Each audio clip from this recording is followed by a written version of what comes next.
What do you do with the Bitcoin besides it just gather value? The real estate developers in New York City, they're not buying the real estate because they want to live in it. But like most of the people who are buying assets at some point want to sell the assets at a profit. People that use fiat currency as a store of value, we call them poor. We call them poor. People that use fiat currency, we call them poor. Hey guys, yes.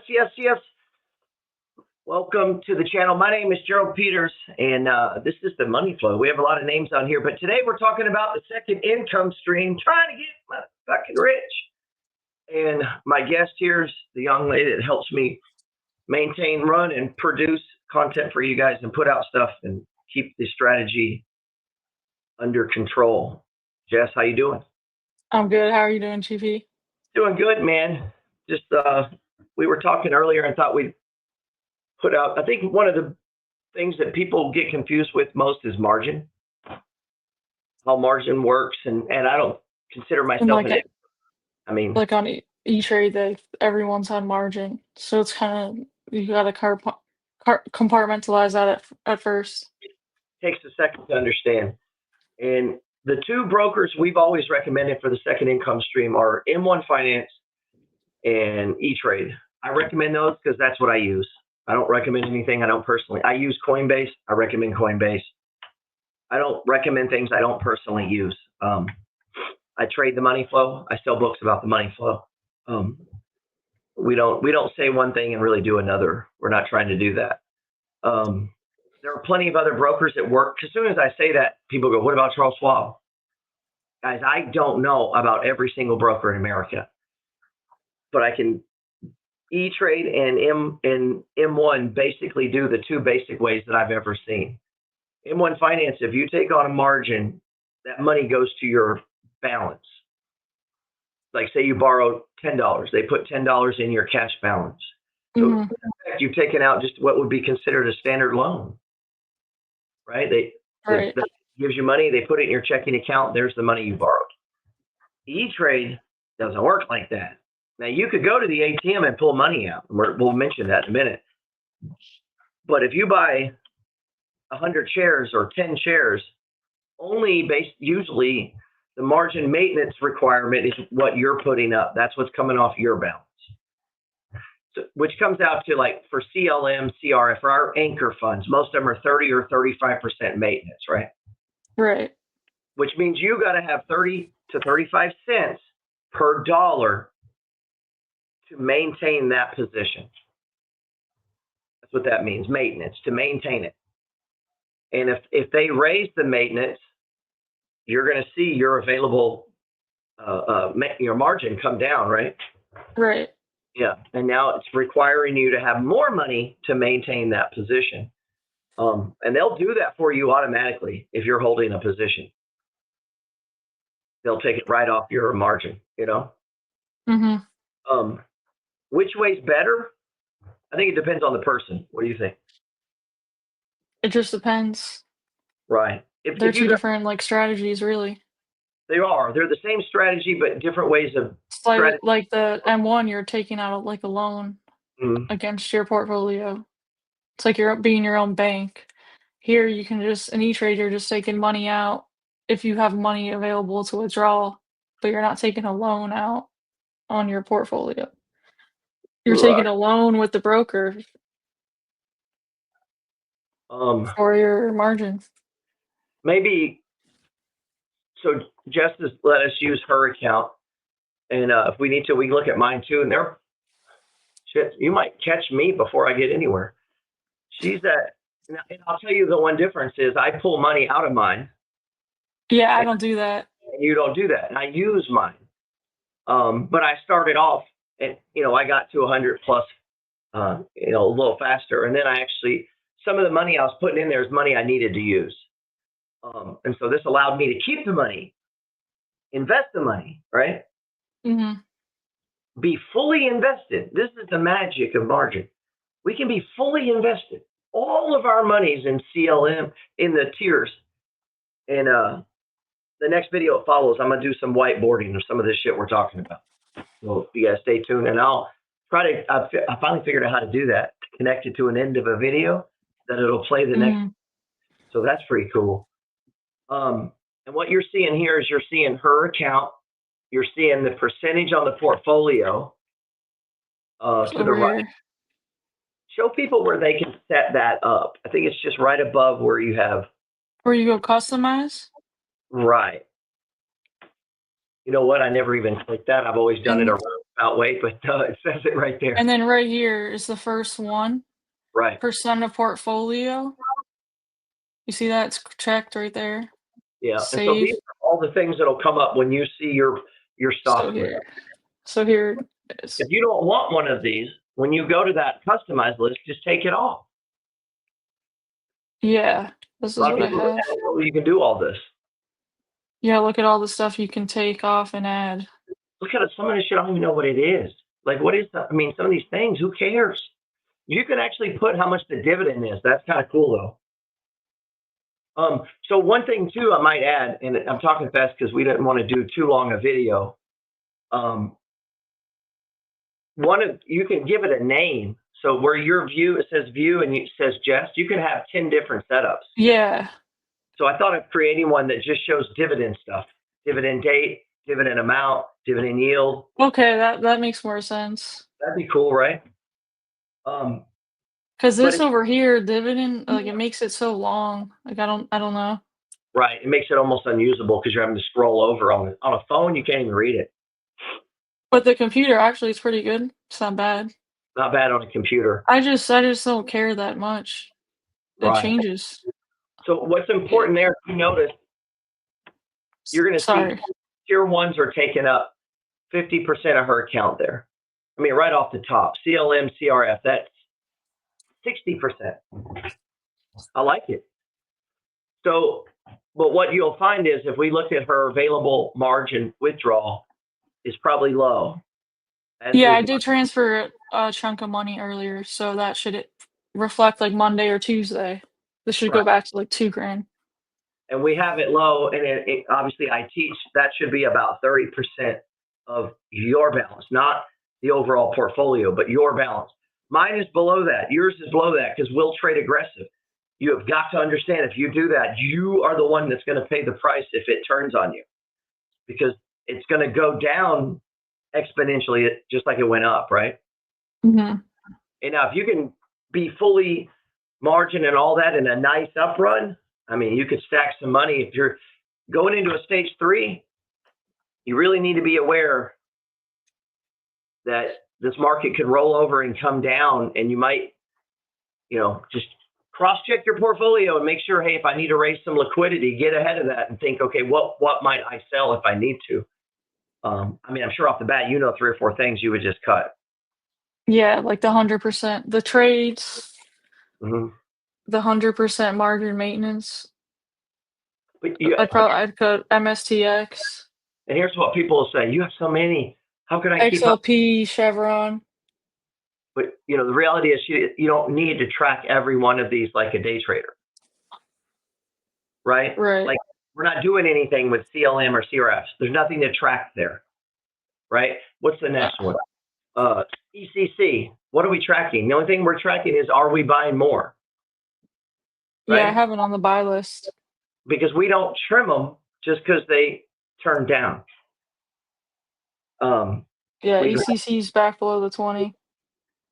Right. So the only tracking we're doing really is like when to buy more. So yeah, the RSI, and maybe we'll have to do another short video how we use the RSI because we use that RSI differently than we do trading the standard money flow trading system. Right. But really, what I wanted to point out, the percentage. So in the top 3 or 4, you have almost all of your money. Look at that. And it's tier 2 or tier 1. The first 3 are tier 1s. Right. If you have a tier 3 and your top 3 picks, you are not doing the second income stream. Right? Right. You're doing something else. So when you blow up, don't blame me. How long okay, well, that's a tier 2, but And then the making margin on it is 30%. right. And it's an index. You could almost make that thing a tier 1, but other than the nav erosion on it. Okay, now we're getting into, finally, there's another one, but it's still a tier 2 because it's based around an index, right? Well, Yeah, yeah, then the S&P, now we got another anchor. right. Anchor, So index, anchor.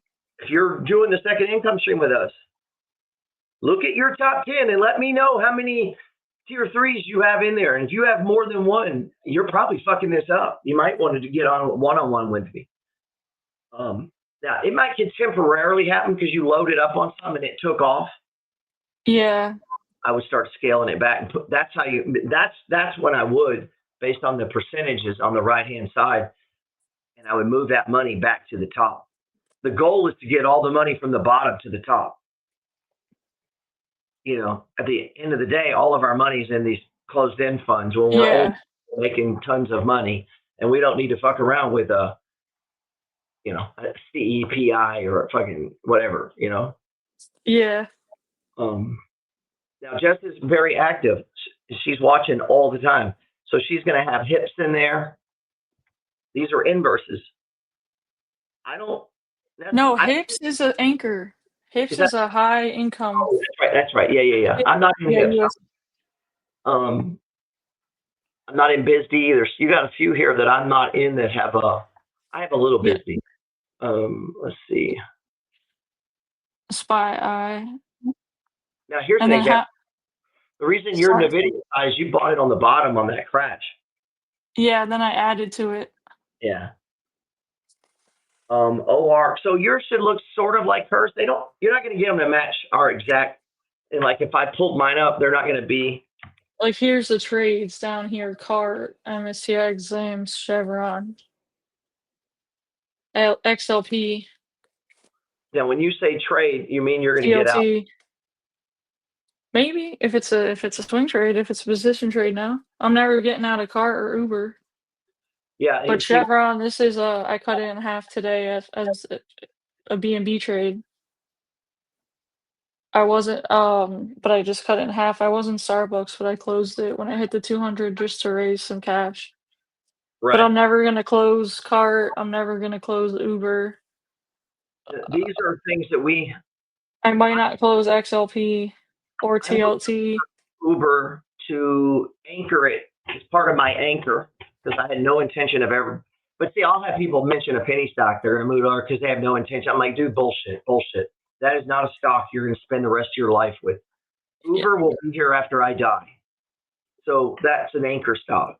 ENVX, that's not an anchor stock. Yeah, like NVIDIA could be an anchor stock because it could be. I wouldn't personally use it because the volatility is too big. If they can come out with a $4 million app that can drop your company by $1 trillion or whatever, there was an app. That's going to really mess your margin up. So keep that in mind when we say that. Like a Microsoft would work great, a Coca-Cola, a Pepsi. If you have a huge position, move that over. They're going to give you margin. And the reason I moved Uber over is I was going to sell it. I don't want to sell it, but I needed money. Well, I can move it into my margin account, let it settle. I now get a bunch of money, right? Right. But what I took it and invested it all into my tier 1s. Now, every time these tier 1s pay me, it's like I'm getting my Uber money back. Bam. Man, I get excited. I transferred my Uber and CART over as well. Yep. And I got CART in there. It's funny, we have the exact same too. Obviously. I get excited when I start talking about that. So there's so much. And last week, me and Ethan were talking about combining the concept of combining M1 and E-Trade, where because like in M1 you can buy BITO. BITO pays what? Almost a 50% dividend yield. Yeah, here in Bitcoin, and it only has a 45% maintenance. What is it in E-Trade? Like 100%. Okay, so there's a reason you might want to have 2 accounts. and you get a big position in BITO, you can borrow against it and then buy CLM, which is paying 18%. Yeah, CLM's 30%. And as you stack, we got on that conversation because as you're stacking Bitcoin and Coinbase, you can borrow against it now. And I was like, yeah, I'd borrow against all my Bitcoin and go buy BITO. And then I would take the money from the BITO and start buying more Bitcoin. Yeah. And you can just play that game in your head all day long. I mean, people don't play that game though. I mean, you were playing it after you listened to Sailor Talk. You were like, I can, what I mean? Like, you get you thinking like that. Yeah. You just get into it. Yeah. So let's pull up. Here, drop yours down for just a second, or I will. I got it. And let me pull mine up. All right, this one's mine.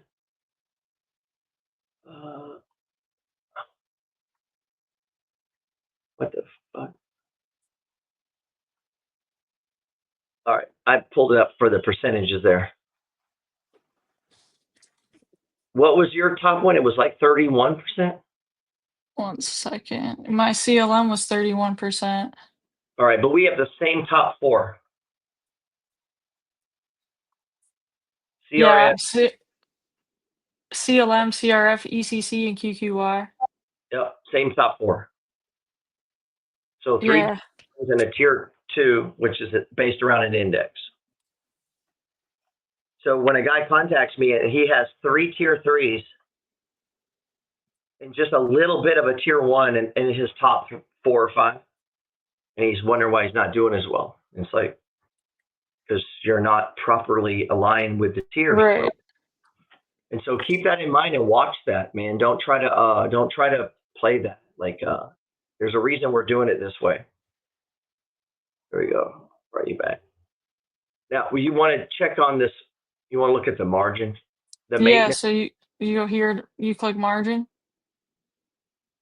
Yeah, and that's on where portfolios, right? Where you see position. Yeah, positions. You scroll right over here in the middle to margin. Yep. E-Trade house requirements. Like, which one you want to look at? What? CLM. Yeah, but it'll give you a whole list of them, right? You can include up to 10 tickers in your list. Yeah, but I mean the ones you already have, it'll show you the maintenance currently. Oh, yeah. Well, see, a lot of people don't know this.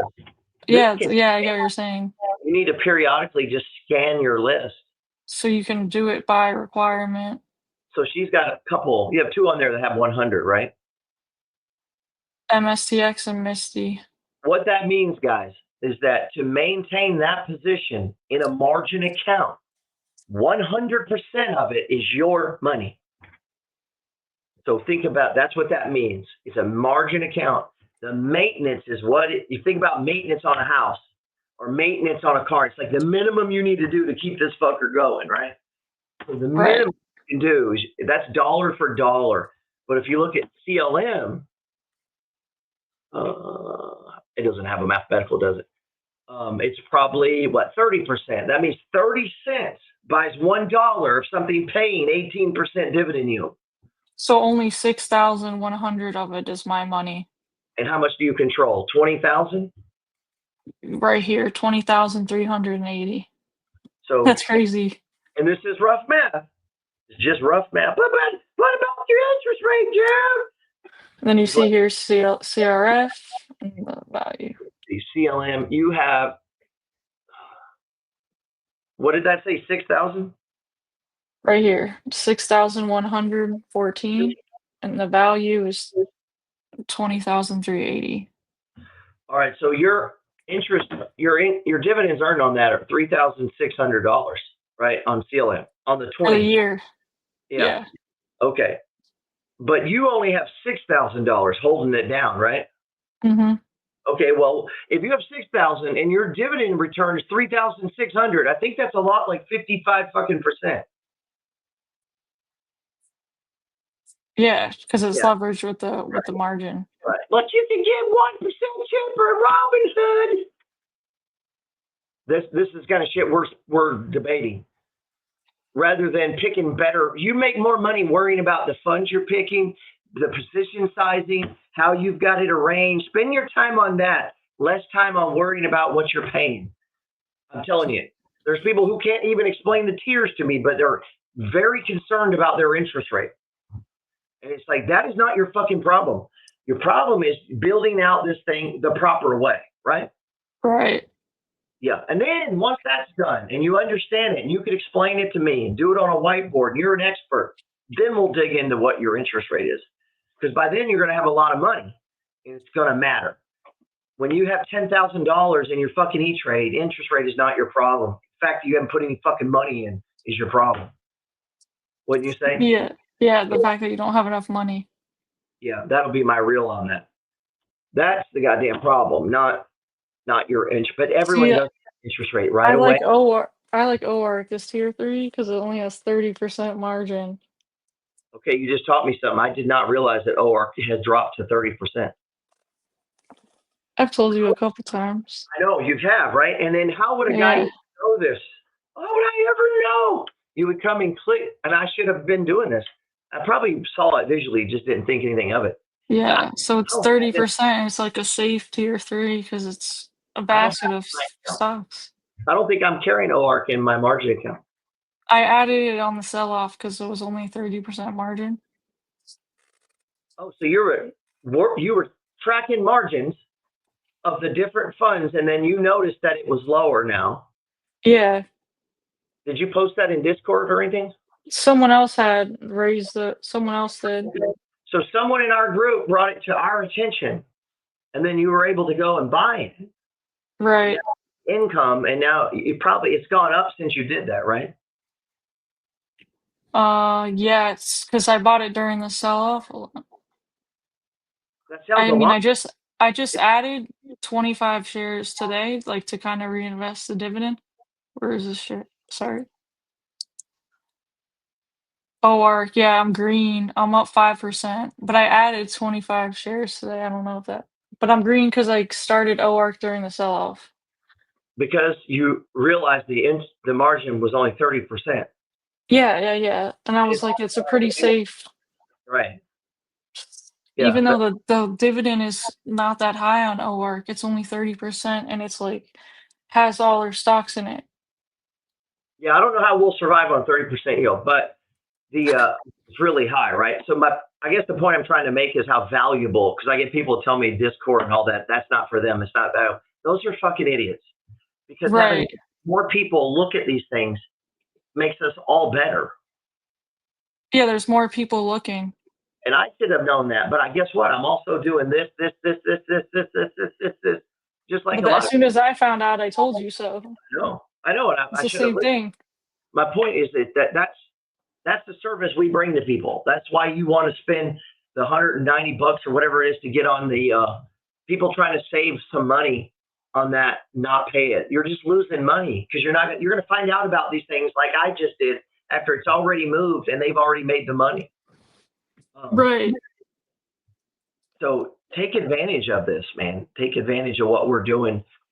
And we have a list of 22 of our funds that they're all tier ones? No, they're all paying what is it? Weekly. Weekly. It's 22 of them now. It's fucking crazy. There might be more though. And I'll have it down in the description. Every time we post this and write an article, we turn around, there's 2 more. Yeah, so we have to keep writing a new one. We used to have 5, and then it was 7, and then it went to 9. And 9. Now, I mean, fuck, we might have 100 of them soon. That's fine. I'll buy all 100. You don't have to do that. A lot of them are overlap. And at some point, we're going to really get into researching that. Like, there's really no reason to buy this one if you own this one. And there's, other than if you just want to. Yeah, the funds are like too new. Right. And if you get a lot of money, it might make sense to let Round Hill have a little, because maybe their office messes up or something. Yeah.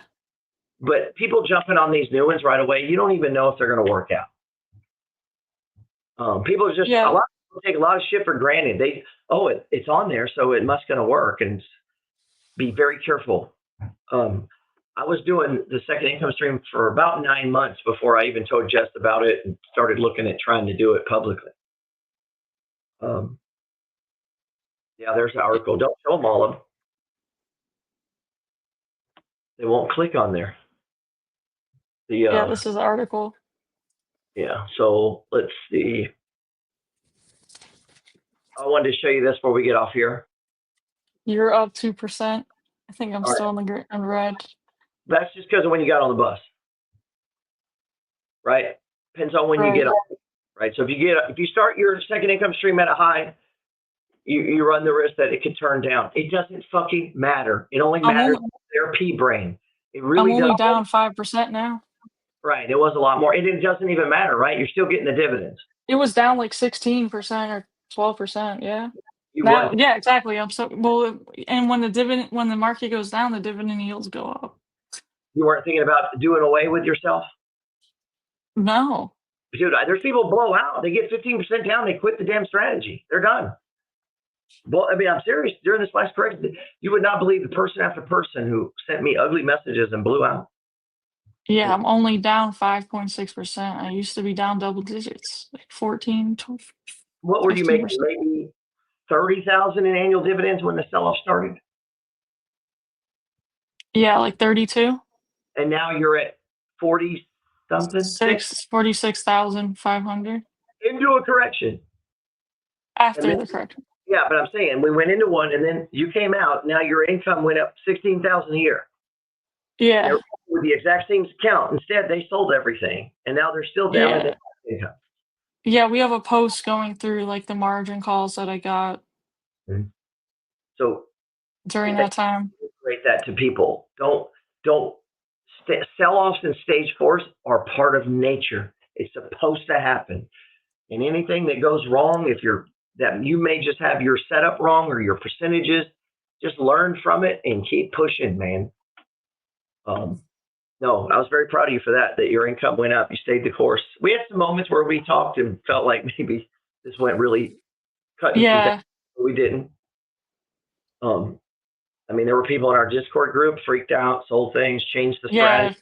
I mean, again, I almost sold ECC right at the bottom because I was freaking out. But just talking Well, about people, it you less. yeah. Sometimes just saying shit out loud, you realize, wow, I sound dumb. Like this is not what I'm Yeah. supposed to be doing, you know? Yeah, like in this article and where I like talked about satisfying the margin calls, I started positions in GLDY, YMAX, OARC, and EIC. And then So like later I started REM and SPY-I. So like I started a lot of new positions on the sell off. the S&P is up not even 1%. Yeah. So it looks like we're beating it by 2.5%. Yeah, you're beating it. That's a lot. So if this was up 10, that puts us up at 20 something. Yeah. Right. And you're getting paid big fat dividends. So anybody's not doing this stuff with this. I mean, you might want to check yourself, man. Like it's crazy to me that you wouldn't be excited because we're so excited about it that it's hard to Yeah. even look at Coca-Cola. You know, people are checking. What do you think about buying Coke on this dip?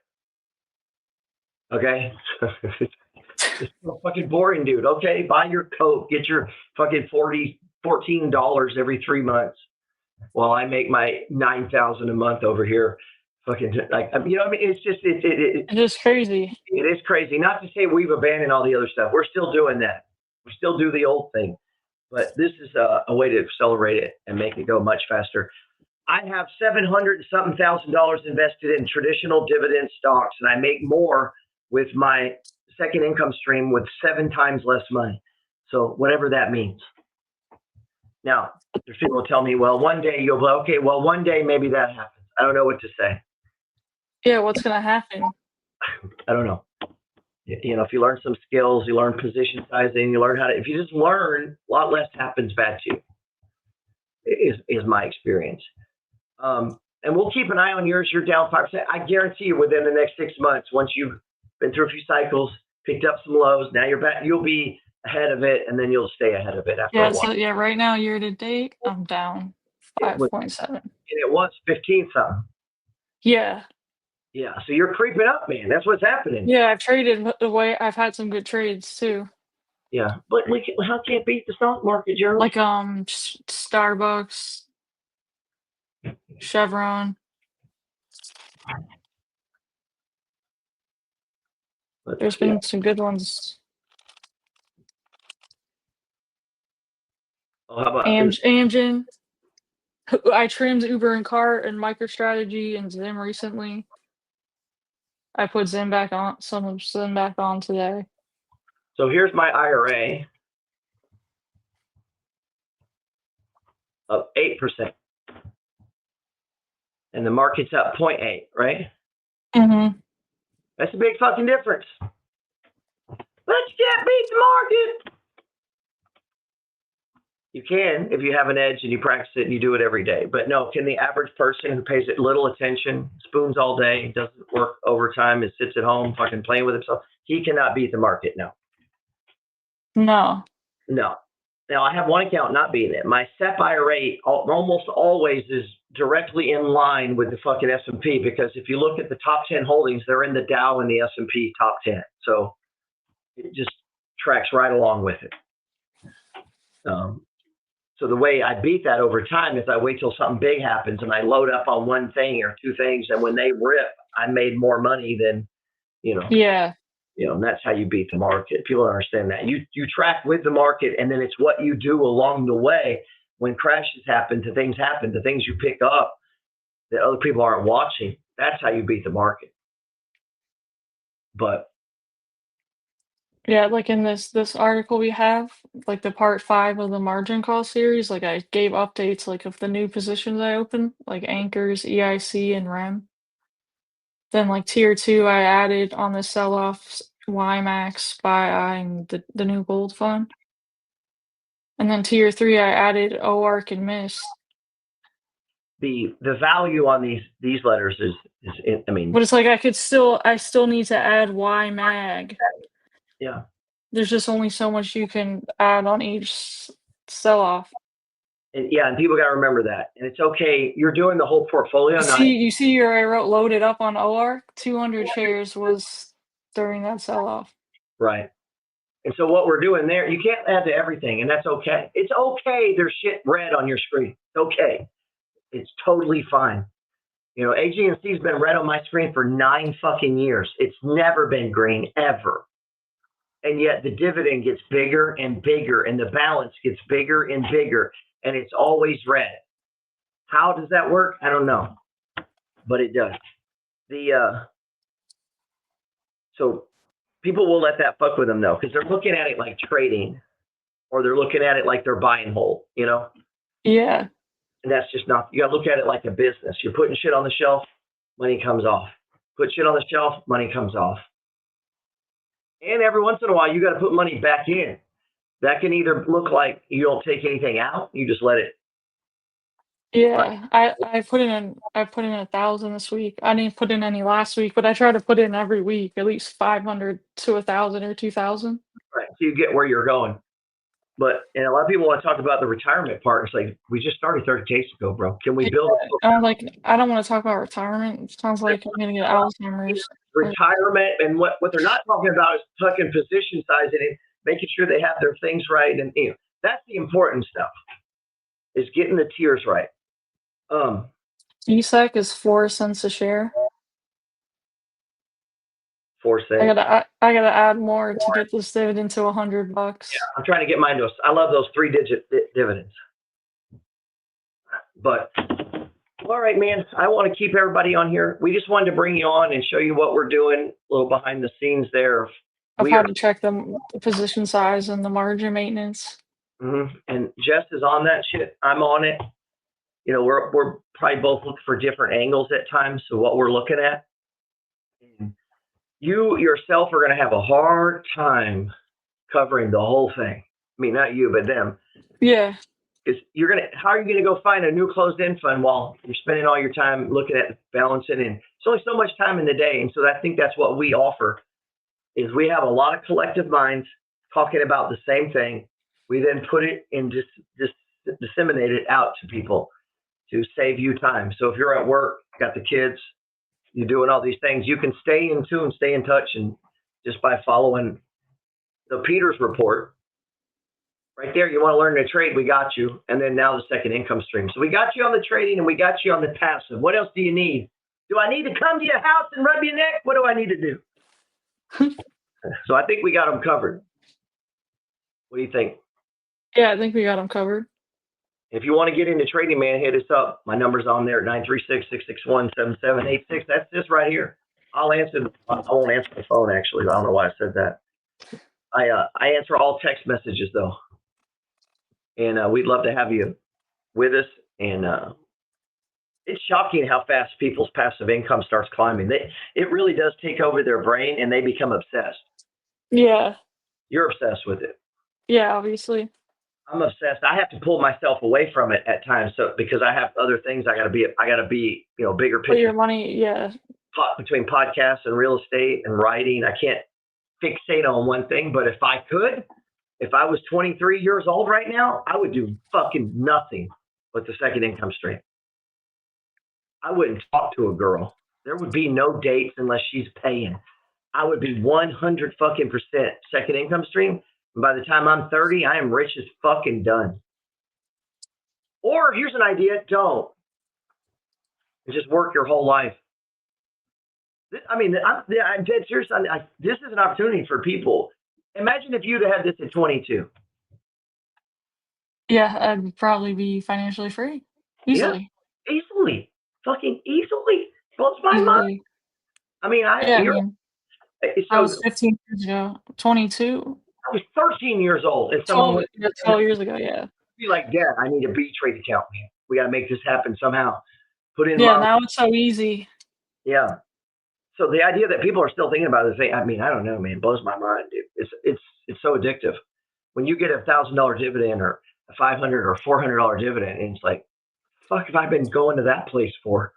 It's mind blowing. But I think that makes me happiest is we already have people leaving jobs and stuff. That wasn't my intention.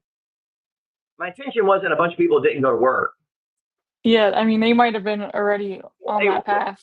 And they were old enough, and they were able to see a way of quickly having lots of passive income. And in 18 months, I 3x'd what I had been doing for 20 years in the stock market. So to tell you how fast that can happen. And you could probably figure it out on your own, but you'll get there a lot faster if you let us help you. A lot faster. You got anything else? That's it. Man, I appreciate you. We've done a lot of content today. Yeah, we have. It's good. Hopefully it's helpful. Oh, yeah. Hopefully so. Hey, you guys, all you got to do, hit that QR code. Just put together a list. 22 stocks. They pay you every week. Get in them this weekend, or by Monday, they're going to start paying you by Friday or Saturday. Every Tuesday, Thursday, and Friday now for the weeklies. Like that. You're getting paid. Connect with us. Get in. We have a chat group on there. We'll drop this in the chat, I'm sure. And if you have any questions, you can hit us up in there. You can text me. We're here to help. That's it, man. Appreciate you, Jess. Thanks for having me. Absolutely. Bye, guys. Boom. Let's come on with our music.